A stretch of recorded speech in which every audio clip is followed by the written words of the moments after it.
C'est une nomination controversée et finalement annulée qui a mis en lumière la gestion par l'Église des prêtres condamnés pour des actes pédocriminels, celle de Dominique Spina, mi-août dernier au poste de chancelier du diocèse de Toulouse.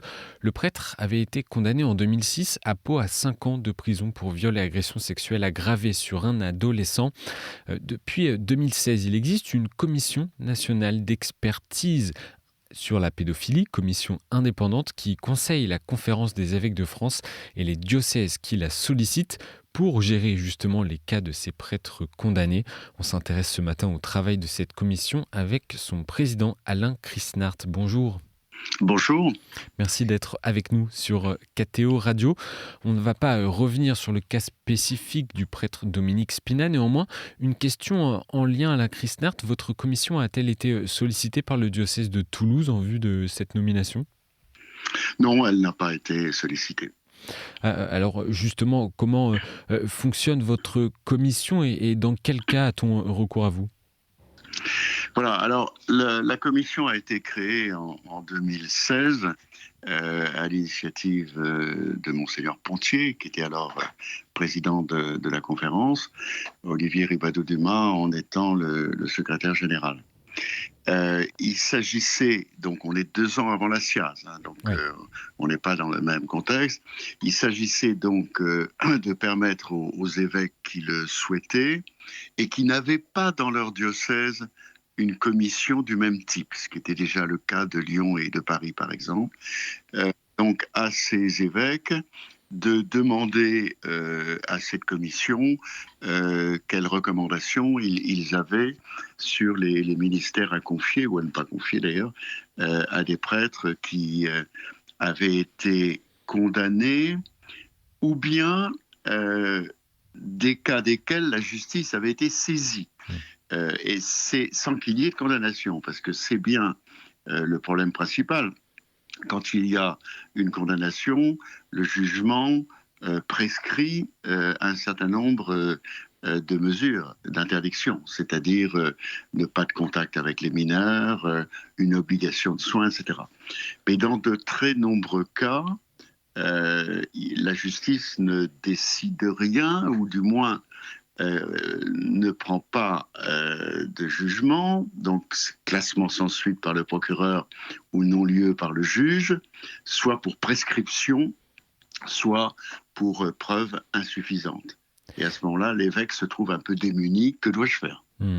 Donc vous êtes une instance consultative, on pourrait dire ça.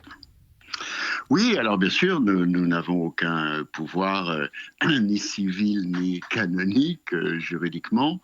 Notre valeur ajoutée vient de ce que nous sommes une commission pluridisciplinaire composée de médecins, dont des psychiatres bien sûr, de juristes, dont des magistrates qui ont eu des responsabilités comme présidente de cour d'assises ou comme juge des enfants. Il y a aussi une ancienne cadre de l'appel, quelqu'un qui a été spécialisé dans le suivi des adolescents. Bon, voilà, donc ça, c'est l'équipe, si vous voulez, qui permet de donner un point de vue pluridisciplinaire. Et puis là, il y a un autre point qui est très important, c'est que la commission, donc sollicitée par un évêque, quand le procureur général à qui elle le demande est d'accord, peut avoir l'ensemble du dossier judiciaire. C'est un article qui n'est pas très connu du Code de procédure pénale, article R 170, point technique, qui dit qu'une personne intéressée, avec l'accord du procureur général, peut avoir le dossier de la procédure pénale quand l'affaire est close. Or, un non-lieu ou un classement sans suite, ça clôt l'affaire, et donc nous avons le dossier avec les enquêtes de police, de gendarmerie, les expertises, etc. Et Voilà. Alain Christin, combien de fois votre commission a-t-elle été saisie depuis Alors, elle n'a pas été saisie beaucoup, elle a été saisie une 50aine de fois, mais je crois que son influence va un peu au-delà, parce que nous avons fait des rapports d'étape. Nous avons fait en novembre dernier un rapport complet, et ces textes ont été envoyés à tous les évêques. Et donc la méthodologie notamment celle qui consiste à demander aux prêtres de suivre un traitement psychologique ou psychiatrique, en mettant l'accent sur les spécialistes des agresseurs sexuels qui sont connus des CRIAVs. Vous savez, les CRIAVs, ce sont les centres de ressources pour les intervenants auprès des auteurs de violences sexuelles. Ça a été créé par l'État dans tous les grands hôpitaux. Et donc, ce sont des spécialistes du traitement de ces auteurs de violences sexuelles. Parce qu'il y a des traitements possibles avec une forte efficacité contre la récidive. Et qu'est-ce qui explique, Alain Christnart, que les évêques n'aient pas souvent recours à la commission ? D'abord, nos conditions sont assez strictes. Il faut que la justice ait été saisie. Donc, pour les cas récents, l'évêque, maintenant, c'est la règle, et je pense qu'elle est respectée partout, saisit la justice. Il informe aussi le dicaster pour la doctrine de la foi. Et nous n'intervenons pas, parce que nous n'allons pas faire le travail de la justice, nous n'allons pas faire un travail parallèle. D'autre part, par rapport aux effectifs impressionnants du rapport de la SIAZ, nous, évidemment, nous ne traitons que du cas de prêtres vivants. Donc, nous ne traitons pas de cas passés. Par conséquent, ça ne fait pas un grand nombre de cas. Et comme je l'ai dit, certains évêques ont créé leur propre commission et d'autres préfèrent s'informer seuls avec, en tout cas, les conseils de psychiatres du diocèse, de juristes, etc. Souvent, le point faible, évidemment, c'est l'accès au dossier judiciaire. Ils peuvent le demander, mais la commission, elle, a été recommandée, si j'ose dire, par la direction des affaires criminelles et des grâces du ministère de la Justice auprès des procureurs généraux, pour dire que c'était un organisme certes privé, mais qui poursuivait un but d'intérêt général. Et donc,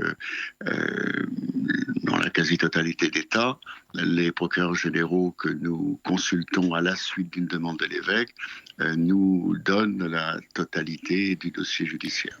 Alain Christnart, il y a le travail de cette commission que vous nous expliquez, mais si on sort de cette mission et que l'on s'intéresse plus généralement à la gestion de ces cas de prêtres condamnés, en tout cas de prêtres où la justice a été saisie, et avec l'expérience que vous avez depuis 10 ans, comment les prêtres condamnés ou en tout cas saisis par la justice pour des actes pédocriminels sont-ils suivis par l'Église ? Oui, je voudrais d'abord souligner un point parce que à l'Assemblée de Lourdes, dans la session spéciale consacrée à la lutte contre la pédophilie, nous avons discuté dans les groupes de travail et certains ont dit « mais à quoi vous servez ? C'est très simple, si un prêtre a avoué, condamné ou pas, de tels faits, il faut le priver de l'état clérical et puis c'est fini ».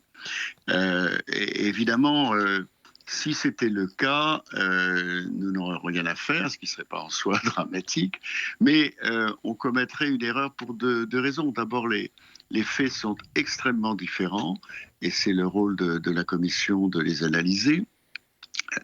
En particulier, quelle est la gravité des actes ? Est-ce qu'ils ont été répétés ou est-ce qu'il y a un acte unique ? Quel est l'écart d'âge ? Quelles sont les circonstances ? Toutes choses dont la justice prend en compte quand elle condamne et que nous essayons de prendre en compte dans nos recommandations. Et puis après, il y a une deuxième raison qui est importante, c'est que si le prêtre sort de l'état clérical, l'Église ne s'en occupe pas, il est un peu dans la nature. S'il récidive, l'Église peut dire « moi je m'en lave les mains, il n'est plus prêtre, ça ne me concerne pas ». Et évidemment, ça ne serait pas vrai, puisqu'il a été prêtre longuement. Voilà. Mais quand il n'est pas renvoyé, comment est-ce que l'Église peut justement suivre ? Voilà, alors il faut... prêtre, c'est un sacrement, le sacrement de l'ordre, qui normalement conduit à ce que l'évêque donne des ministères. Bon. Donc, s'il n'est pas envoyé d'état clérical, on doit lui donner des ministères. Ou alors ces ministères peuvent être de nature différente. Ça peut être des tâches administratives, d'archivistes, etc., qu'on peut aussi donner à des laïcs, d'ailleurs qui ne sont pas spécifiquement sacerdotales. Puis après, les ministères, ça peut être une affectation dans une paroisse, ça peut être une affectation auprès d'un service de l'Église, etc. Bon. Et donc à ce moment-là, l'Église, évidemment, a une surveillance disciplinaire sur le prêtre. C'est pour ça qu'on recommande toujours, comme d'ailleurs la justice le recommande elle aussi, quand elle se prononce, qu'il y ait interdiction de toute tâche qui met en contact particulier avec les mineurs. Alors évidemment, les mineurs, il y en a partout, mais évidemment, pas d'aumônerie, pas de pèlerinage de jeunes, pas d'accompagnement spécifique d'adolescents ou d'enfants. Et puis, il y a aussi l'idée que le prêtre ne soit pas seul. C'est pour ça que, par exemple, des prêtres qui ont commis ce genre d'acte et qui étaient curés, il n'y a pas eu de condamnation, donc encore une fois, nous avons recommandé aux évêques qu'ils ne soient plus curés, parce que le curé, il définit lui-même ce qu'il fait, évidemment, il a autorité sur lui-même, et donc qu'il soit dans une paroisse importante, dans une communauté, avec un prêtre référent à qui il puisse se confier, qui puisse lui demander ce qu'il fait, etc. Donc, au fond, ce que l'Église peut faire à ce niveau, c'est l'entourer. Et vous comprenez que certains auditeurs, je pense, qui nous écoutent, ne comprennent pas forcément qu'un prêtre qui soit condamné, en tout cas, ne soit pas renvoyé de l'état clérical ? Oui, écoutez, ça, je peux comprendre ce point de vue. J'ai dit pourquoi c'était pas binaire. Bien sûr, certains sont renvoyés de l'état clérical et pour certains, nous l'avons recommandé. Bon, après, c'est une décision, vous savez, qui est prise à Rome. Hein, donc, ça n'est pas si simple. Mais privé de l'état clérical, c'est différent, par exemple, de privé de tout ministère. Il y a des prêtres qui, sur décision de leur évêque et souvent donc sur recommandation de la commission, n'ont plus aucun ministère, ne peuvent célébrer la messe qu'en privé, voilà, et ont des tâches purement administratives, non sacerdotales. Voilà, ça c'est différent de privé de l'état clérical avec la symbolique qui dans certains cas est importante pour les fidèles et dans d'autres cas l'impasse à laquelle ça conduit concrètement dans l'encadrement de la personne. Alain Christin, en quelques mots pour conclure cette interview, il ne reste plus beaucoup de temps, c'est bientôt la fin de votre mandat au poste de président. La commission, est-ce que cette commission va continuer ? Quelle sera la suite ? En 2 mots. Oui, alors elle a, comme j'ai dit, été créée en 2016, donc 5 ans plus tard, en 2021, le président de la CEF, Monseigneur de Moulin-Beaufort, l'a reconduite pour 5 ans, et donc on arrive à la fin là. Donc ça ne touche pas simplement le président de la commission, ça touche l'ensemble de la commission. C'est tout à fait normal, il y a une nouvelle présidence, il y a un nouveau secrétaire général, il y a une nouvelle organisation des services, le temps a passé, et donc c'est à la nouvelle présidence de décider si on continue sous la même forme, avec les mêmes personnes ou avec d'autres personnes, sous une autre forme, et voilà. Et puis il n'y a pas évidemment que la commission dans la lutte contre la pédophilie. Il y a tout le travail qui a été fait de formation dans les séminaires et puis surtout d'écoute des victimes, qui était évidemment la priorité absolue et priorité sur laquelle je crois vraiment l'Église en France a beaucoup agi. Merci. C'est d'ailleurs sans doute la raison de la nomination d'un archevêque français à la tête de la présidence pontificale pour la commission des mineurs. Hein, voilà, merci Alain. Voilà, merci Alain Christat. Merci d'avoir livré votre regard et votre expertise sur cette commission. Je rappelle que vous êtes d'ailleurs le président de la commission nationale indépendante d'expertise sur la pédophilie qui conseille notamment la conférence des évêques de France. Bonne matinée à vous. Merci. Bonne matinée, merci.